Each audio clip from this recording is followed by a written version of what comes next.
Nigeria was at a socio-political crossroads when President Bola Tinubu took over the mantle of leadership as the country's 16th leader on the 29th of May 2023. Insecurity was ravaging many parts of the country. The economy was in shambles, and hope in government was at a low ebb. So the country required a decisive leader who combines vision and capacity to change the course and save the Nigerian ship from sinking. Right from his emergence as the presidential candidate of the All Progressives Congress (APC), President Tinubu was aware of the enormous challenges ahead. Throughout the campaign, he promised to provide the required leadership for Nigeria to prosper. Bola Ahmed Tinubu. During his inaugural speech on the 29th of May 2023, he promised to take hard decisions to make things work. True to his words and promises, he started on a strong note by daring what past administrations dreaded: the petrol subsidy conundrum. No provision is there for fuel subsidy. The fuel subsidy is gone. He knew that there's no way Nigeria could continue to operate in the old arrangement. The subsidy just had to go, and he made that pronouncement when he took office. Subsidy was largely for a particular set of people. They were the ones feeding very fat on this nation and depriving the bulk of Nigerians. The removal of petrol subsidy aimed at checking corruption and making more funds available for development attracted criticisms from many Nigerians, especially organized labor. For us, we felt that if the president has said that 1 trillion naira has been saved in the last 2 months, that what has been proposed is not far-reaching. Because of that temporary shock, government came with a lot of measures that you are aware of. The intervention in the transport sector, for example, the promotion of the CNG initiative by government, the 25,000 allowance for 3 months that was given to the poorest of the poor families, about 50 million of them, that is still ongoing in this country. The 35,000 wage award that was also given to workers. Yes, there were some shocks. It's not surprising at all. Every new policy, especially because, like I said, the subsidy has been around for some time. But this is rather a redirection of the country's resources to Nigerians. This is what has happened, and it's ongoing. The simultaneous action of subsidy removal and exchange of rate unification attracted further criticisms as well as support from many quarters. I took this opportunity to commend him on the important reform program that he has set about, which we believe will make Nigeria an even more attractive destination for UK inward investment. Decisive orders followed, and within 2 weeks of his administration, the president signed some bills into law, such as the Judicial Officers Law, Electricity Act, and Data Protection Law. One of such is the signing of the Students' Loan Bill into law in fulfillment of his campaign promises. We are determined to ensure education is given the proper attention necessary for the country, including skill development programs. This is to ensure that no one, no matter how poor their background is excluded from quality education and opportunity to build their future. In his second broadcast to the nation within 63 days in office, President Tinubu acknowledged the suffering by many Nigerians, but insisted that the tough decisions are needed to revamp the economy. Our economy is going through a tough patch and you are being hurt by it. I know. The cost of fuel has gone up. Food and other prices have followed it. Households and businesses struggling. Things seem anxious and uncertain. I understand the hardship you face. President Tinubu also issued executive orders aimed at easing friendly fiscal policies and excessive taxes, earning commendations from the business community. These orders signify the president's commitment to implementing key reforms to ease the tax burden on businesses and address critical issues affecting the country's tax system. The mandate, not to me, to my boss, Minister of Finance, is that one, we need to mobilize domestic revenue to meet our goal. And then we set targets. So last year, you remember the target we have was 11 trillion. By special grace of Almighty God, we surpassed that by around 7%. So we have 12 trillion. And this year now we have 19 trillion, and then we are on the path. And if you look at Mr. President Cliche on the father, I just want to tax the fruit, not the seed. I want to focus on prosperity and not the poverty. I want to tax the return, not the capital. So our focus is not actually on revenue the way people misconstrue it. We just want to grow the economy. When the economy grows, we are better off. So focus for us is growing the economy. And that is what Mr. President and all the team members have been doing. And that is what resulted in that result that you've seen. And we'll continue in that trajectory to make sure that business flourishes. And then from there, we can actually have revenue. Another significant decision made by the president to block revenue leakage and curb excessive borrowing was the establishment of a tax reform committee made up of experts with the mandate to close tax gaps. The mandate that this committee has is to get rid of so many taxes that come in the way of prosperity for our people. So Nigerians should look forward to a more harmonized, fewer number of taxes. We can emphasize Mr. President's decision to make sure that at the end of the committee, we will have single-digit type of taxes in the country, meaning that we will not have more than 9 taxes maximum that were paid. Because based on the research we've done, the only 8 form of taxes or type of taxes are accounted for roughly 90% of the taxes we collect as a nation. So the remaining 63 numbers that we have, they are all those impediments to business growth. And Mr. President agreed that this should be removed. And hopefully in the next few months, when the reports become public, people will see the wonderful work that have been done in that committee. We are making good progress, and the wonderful one that Mr. President just approved now, which we are doing now, is the single window project that we are doing. And this is a unified platform that where you just have only single points of truth as far as the data is concerned for the nation. So you have single window export, single window import, port community and scanning system. So because if you go anywhere in the world, when people compare GDP to taxes and everything, where that comes from is that because they have only one point where all data relating to revenue and expenditure can be transparently, honestly assessed.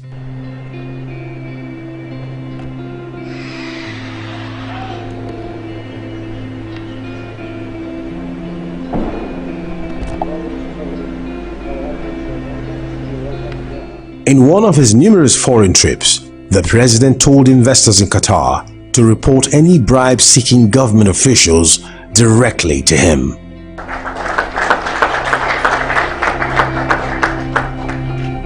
Don't overbribe. And if it's taken from you, revert to us. Don't give. The president also tasked the National Economic Council, led by the vice president and made up of 36 governors and relevant agencies, to address economic hardship arising from subsidy removal. President Tinubu continued with strong policy announcements, such as his first year in office can be described as a period of taking bold and decisive actions aimed at changing the fortune of the country. All these prompted Vice President Kashim Shettima to assert that posterity will remember President Tinubu kindly as a decisive leader for his critical role in guiding Nigeria towards economic stability and prosperity. The president means well for the nation. He has a good heart for the nation, and we have a moral imperative to support him in whatever way we can to salvage the ship of the state. He doesn't subscribe to the idea of apportioning blame. He has not shied away from facing some of the gargantuan challenges facing us. Be rest assured that in the fullness of time, posterity will be very kind to him. Many people describe President Tinubu as a team player and talent hunter. True to his reputation, the president promised to form a team of politicians and technocrats to drive his renewed hope agenda for Nigerians. One thing you know Mr. President for is assembling the right people to do the right job. So we have planned before we even get the ticket, and I know that what Mr. President is known for is getting water out of rock. And one of our key strengths is our ability to mobilize domestic resources to resolve our problem. If you look at our antecedents in Lagos State, so I've known for long that I will be working on domestic revenue mobilization, and you will see that being the first person to be appointed as special advisor to the president on revenue. So that is the precursor to this appointment. His first set of appointments culminated in the announcement of George Akume as a secretary to the government of the Federation on the 7th of June 2023 and Femi Gbajabiamila as the chief of staff to the president on the 14th of June 2023. This was followed by formation of his cabinet about 80 days later. Following the acrimony that trailed the 2023 elections, President Tinubu emphasized inclusivity across regions, gender, ages, and political affiliations in his appointments. With such high honor comes tremendous responsibility. In this moment of abundant promise and peril in equal measure, all of you who have been sworn in have been called to distinguish yourself. Minister of Federal Republic you are, not minister of a region or minister of a particular state. The inauguration of the cabinet on the 21st of August 2023 was greeted by stern warning from the president to the ministers to perform or get sacked. If no performance, you leave us. A week later, the first cabinet meeting of the administration took place, with the president telling them to work hard and deliver good governance to Nigerians. The expectation is high, and there's tough time right now. We must work hard, commit ourselves, and create a buoyant economy that will serve a free Nigeria. One critical aspect of the cabinet is that it is populated by young people in fulfillment of President Tinubu's promise during the election campaign. Mr. President taking a huge gamble. It was a huge gamble looking at the young people in his cabinet and the kind of sensitive portfolio. For instance, our Minister of Interior, Bosun, is Minister of Communications, Digital Economy and Innovation. You look at the Honorable Minister of State for Police Affairs, Iman, she's in her early 40s, and so many young people. So it's not just, the president did not just bring young people to government, but he gave sensitive responsibilities, to young people. With 9 young Nigerians appointed into the cabinet, many experts and social commentators describe the feat as unprecedented. As the president also tinkered more with his team, some heads of agencies like the Central Bank of Nigeria (CBN) and the Economic and Financial Crimes Commission (EFCC) were replaced, sparking debates. The injection of fresh blood into these agencies is expected to drive the administration's reform in the foreign exchange market and the war against corruption. And topmost and the chiefest of that policy directive is to use the instrumentality of the fight against corruption to stimulate the economy. And that's why we go by that name, that phrase, economic and financial crimes. So we are not just running after those who have stolen money. It's also part of our mandate to ensure that people comply with the rules and the laws, to ensure that any attempt or action that may want to destroy the economy or attempt to destroy the economy, we move against it. That's the essence of that phrase, economic crimes. So not necessarily money. They admitted that it has been challenging and exciting to work with the president in his desire to transform Nigeria. It's been very interesting, and the pace, I tell you, even though I'm in my early 40s, I'm 42, but it's difficult keeping up with his pace. You know, he's the most hardworking man I've ever met in my life. I wasn't appointed to make excuses. I was appointed to provide solutions to problems, and that's the typical saying of Mr. President. So he's a man that looks for solutions. When people see challenges, he sees solutions. So, and when you work with him, you just have no choice but to think in that direction. But I will tell you, working with the president, you better be on your toes, because there's no weekend. You just have to work. Very interesting, I must say. This is an individual that has a very high standards. He expects you to deliver very well on every mandate that he has given you. But he's also an interesting character, because he allows you to come with your own strategies to achieve that.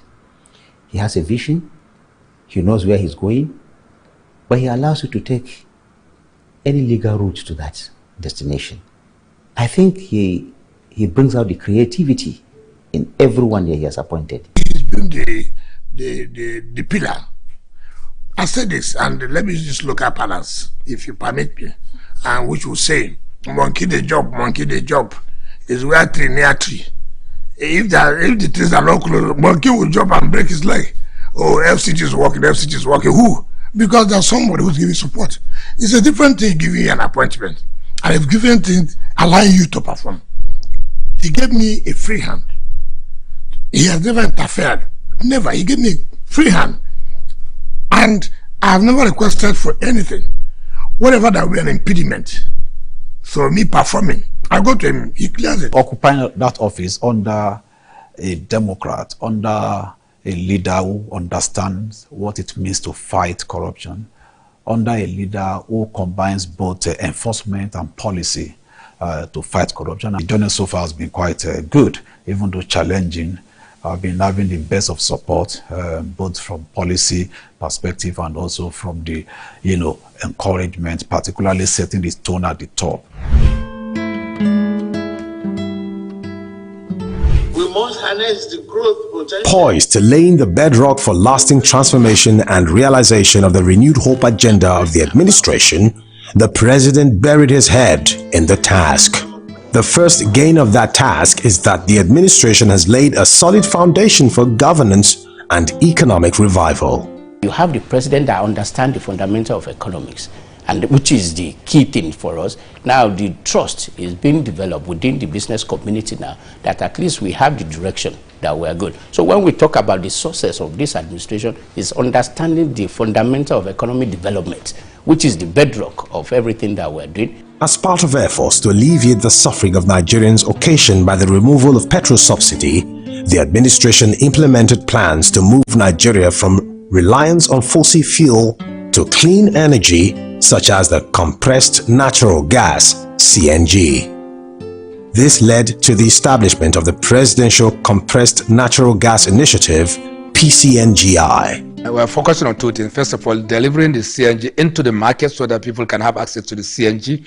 And secondly, using our own platform and our relationship, our own fuel stations, our partner fuel station, to see that we can provide access to CNG by motorists across the country. So we have done substantial work. There's a very, very big movement in that direction by very many private sector people that I'm aware of. And I believe that in the coming years, we'll see much more replacement of PMS by CNG. The initiative, coordinated by the Program Director of PCNGI, Michael Oluwagbemi, culminated in the inauguration of 3 gas infrastructure projects in Imo and Delta State on the 15th of May, 2024. To achieve this project in less than 2 years, 11 months fulfillment of promise. This event is highly significant in our country and demonstrates the administration's determination to accelerate the development of critical gas infrastructure geared at demonstrably enhancing the supply of energy to boost the industrial growth and create employment opportunity and further prosperity for our people. We're now able to have much more energy than we ordinarily will require to get the basic things, and that is why we're making substantial progress on many of our projects in gas, in other sectors in our business, to the extent that maybe in a very pedestrian sense, I can say that we probably did 2 years of work in 11 months, and this is quite substantial. And of course, it wouldn't happen if you do not have that enabling environment that will permit that. More reforms by the administration have led to improvement in other sectors, like the issuance of passports by the Nigerian Immigration Service. That reform is championed by the Minister of Interior, Olubunmi Tunji-Ojo. We met a backlog of 204,000, over 204,000, and I thought it was absolutely unhealthy, and as I always say, passport to people who can afford it is a right, not a privilege, because you're a Nigerian. It's a national security document. Once it's a right, it's our responsibility to make it readily available in a speedy manner, And we swung into action, brought in the reforms, and as I always say, this is 2024. This is not 1984. So we must look at technology, how technology can enhance our process. Another area in which the administration is making a headway is the transportation and infrastructure revolution in the Federal Capital Territory, FCT, Abuja. This is being spearheaded by the FCT Minister and former Governor of Rivers State, Nyesom Wike. City design that Satratas get linked to the cities, and that is a way to decongest the cities, not to encourage rural migration to the city. And that is by making sure you have rail transport, trains to link up all these rural areas. Even when the metro line was commissioned in 2017, and which I want to tell people today, commissioning a building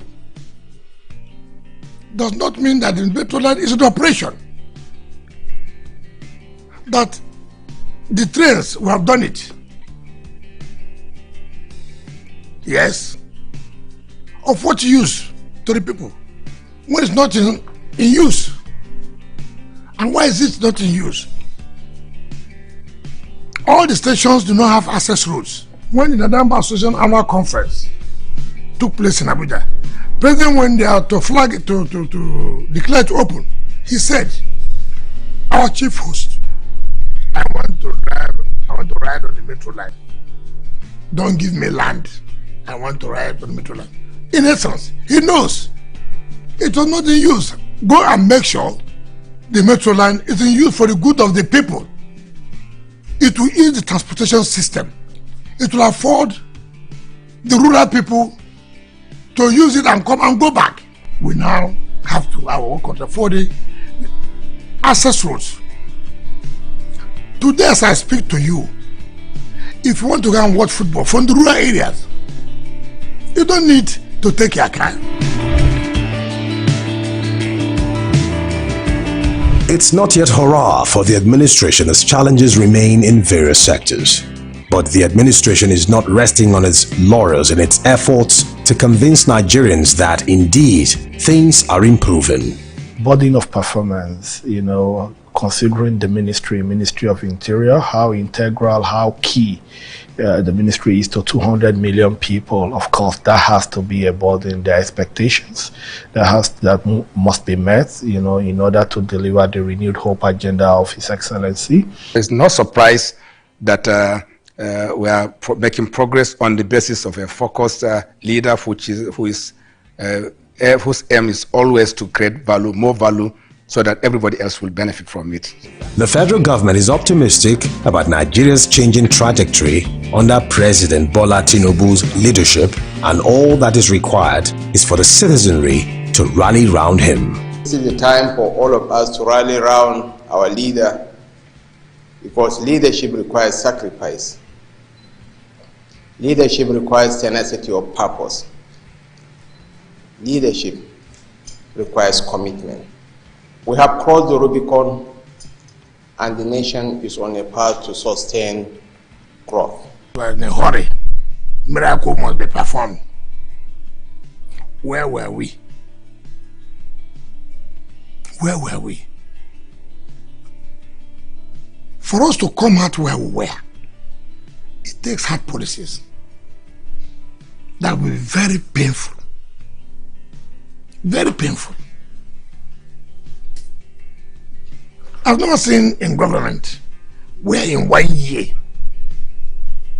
you think that everything will have been transformed, as if it's where Jesus performed a miracle.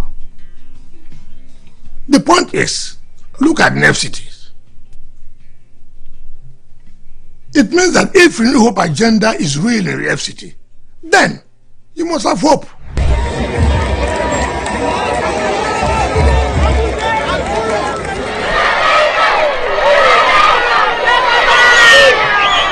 As the president used his first year in office to set the tone for his administration, the government remains upbeat about better days ahead for the country, while the people look forward to the future with greater hope.